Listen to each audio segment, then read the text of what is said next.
तो आज हम चालू करने जा रहे हैं क्लास 9 का इम्पोर्टेंट चैप्टर है ये मोशन। ठीक है, ये चैप्टर इसलिए इम्पोर्टेंट है क्योंकि अगर ये चैप्टर हमें आ पाएगा तो इसी के बाद ही हम अगले चैप्टर्स को भी समझ पाएंगे। ठीक है, तो काफी इंपॉर्टेंट चैप्टर है ये आपके लिए। तो जो चैप्टर है हमारा, चैप्टर का नाम है मोशन। ठीक है, मोशन हिंदी मीडियम के लिए बात करें तो गति। ठीक है, काफी ध्यान से समझना है इस चैप्टर को। कोई डाउट हो तो आप पूछ सकते हैं आप लोग। तो इस चैप्टर में पहले हम बात कर लेते हैं कि इस चैप्टर में पढ़ना क्या क्या है। तो हम इस चैप्टर में पढ़ेंगे टाइप्स ऑफ मोशन के बारे में कि आखिर गति क्या होती है, गति के प्रकार के बारे में पढ़ेंगे। हम इस चैप्टर में कुछ ग्राफ रिलेटेड क्वेश्चंस पढ़ेंगे। हम पढ़ेंगे रेस्ट कि कौन सी वस्तु या कौन सा ऑब्जेक्ट कब रेस्ट पोजीशन में होता है, कब उसे हम मोशन में कहेंगे।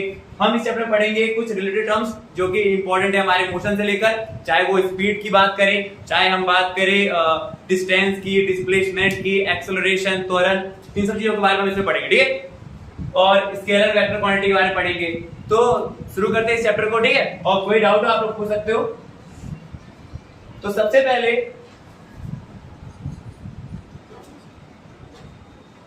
हम इस चैप्टर में बात करते हैं। सबसे पहले हम इस चैप्टर में बात करते हैं इस चैप्टर के टाइटल को लेकर के कि आखिर इस चैप्टर का टाइटल क्या है। तो इस चैप्टर का जो टाइटल है आपका, वो है आपका मोशन। जो चैप्टर का नाम ही है हमारा मोशन। मोशन जो चैप्टर का टाइटल है, मोशन यानी गति। तो देखो आखिर गति क्या होती है समझना। तो गति के लिए आप क्या कह सकते हो, गति के जब भी बात आती है कि व्हाट इज मोशन, तो हमारे मन में एक बात आता है कि कोई भी ऑब्जेक्ट जब मूव कर रहा है वो मोशन है। बट यहां पर जो आपकी डेफिनेशन होगी, जो साइंटिफिक लैंग्वेज होगा इस डेफिनेशन का, वो थोड़ा चेंज हो जाएगा। मोशन आखिर होता क्या है, अगर मैं आपको बताऊं आखिर व्हाट इज मोशन, तो आप कहोगे कि मोशन कि when the change in position, when the change in positions occurs in an object, यानी कि जब भी किसी वस्तु के स्थान में, जब भी किसी वस्तु के स्थान में कोई परिवर्तन आए, जब भी किसी वस्तु के स्थान में कोई परिवर्तन आए, वो हमारा गति कहलाता है।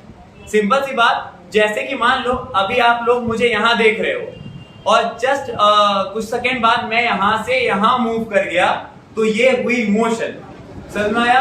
वेरी सिंपल है आपका कि मोशन क्या होता है। तो मोशन का मतलब बस है क्या कि किसी वस्तु के पोजीशन में चेंज आना विद इन द टाइम्स। ठीक है, कुछ समय में, जैसे कि मान के चलो आप मुझे अभी यहां देख रहे हो और कुछ समय बाद मैं यहां से यहां मूव कर गया, तो ये कहलाया मोशन। सिंपल टर्म में अगर हम लैंग्वेज की अगर हम बात करते हैं what is motion, so motion कुछ नहीं है when the change of positions occur in an object with in time, कि किसी भी ऑब्जेक्ट में, किसी भी ऑब्जेक्ट के पोजीशन में चेंज आना ही मोशन कहलाता है। समझ में आ गया? यानी अगर मैं एग्जांपल की बात करूं तो मैं कह सकता हूं कि एक बॉय है, वो अभी यहां स्टैंड कर रहा है। ठीक है, कुछ समय बाद इसकी पोजीशन जो हो गई वो यहां आ गई, तो ये हमारा मोशन कहलाया। समझ में आ गया? वेरी सिंपल टॉपिक है, कुछ नहीं करना। What is motion? So motion क्या है? तो when the change in positions occur in an object, किसी वस्तु के स्थान में कोई परिवर्तन आए, स्थिति में कोई परिवर्तन आए, तो वो मोशन है। ओके,